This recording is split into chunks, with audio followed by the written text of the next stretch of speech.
Welcome to World Unit Inc.'s 5-Minute Leadership Dialogue. Take a listen. See how you might answer the questions.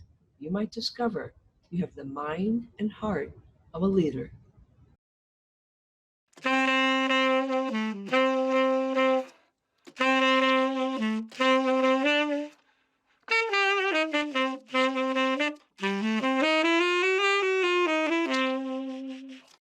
Good morning, Hugh. Thank you so much for joining us.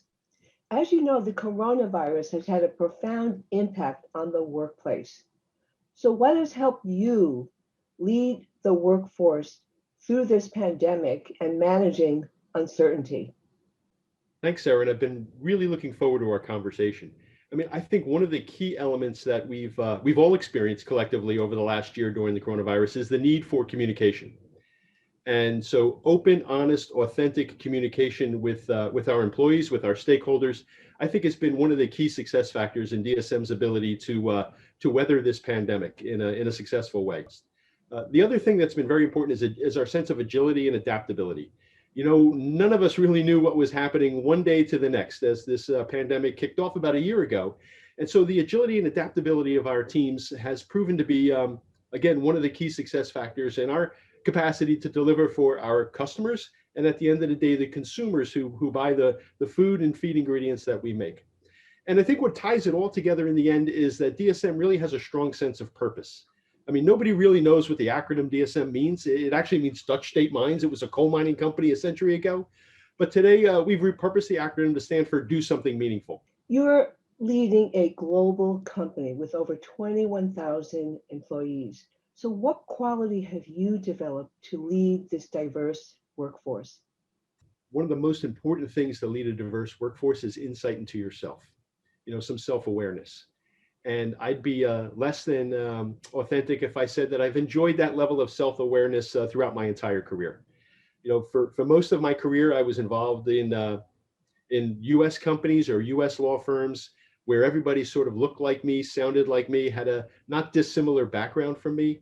And so it was pretty easy to lead, to communicate, to get along.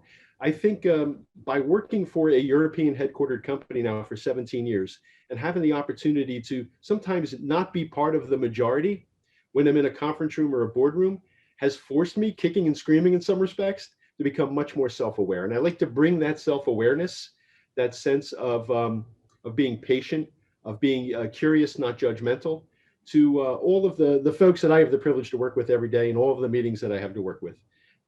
I think that is really the core to managing a diverse workforce. All human beings have what's called unconscious biases. We all have it.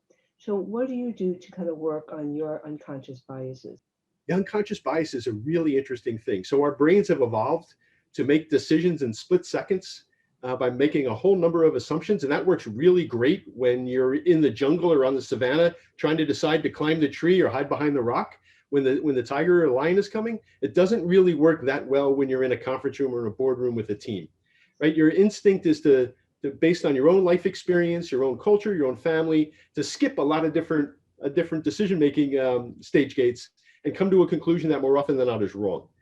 And so, for me to overcome that unconscious bias requires, again, to slow down when my brain is telling me to speed up, to ask questions, to get to know everybody on the team as people and not just by their roles. I think that is terribly important. And when you have diverse teams in an inclusive environment, you sense friction. Friction is good. You are made uncomfortable. And instead of trying to avoid that level of uncomfortability, embrace it. Because that means that your antennas up, you're working to overcome your unconscious bias, and you can create an environment where everybody has the full and fair opportunity to bring their entire selves to work every day, which I think is what we all aspire to. So, you, on a personal level, what would you do tomorrow to help eliminate racism? Yeah, I would take folks who have not experienced racism firsthand and put them in environments and create experiences for them where they're, in many cases, like I was for the first time, not part of the dominant culture, not part of the dominant group, and ask them to really explore how that makes them feel, not just intellectually, but emotionally, and understand that that is the way that some of the folks who work in their communities, work in their businesses, feel every single day, and how exhausting that must feel. And I think any responsible leader, a responsible human being with that level of understanding will be much more patient, much more empathetic, be prone to make themselves more vulnerable, which will create not just a better company, but a better society going forward.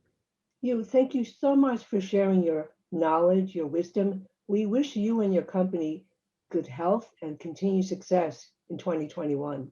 Thank you very much.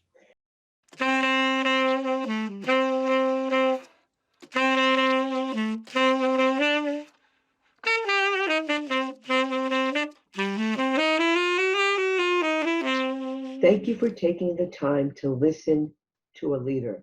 Hope you'll join us next month and help us create a world that values the common humanity we all share.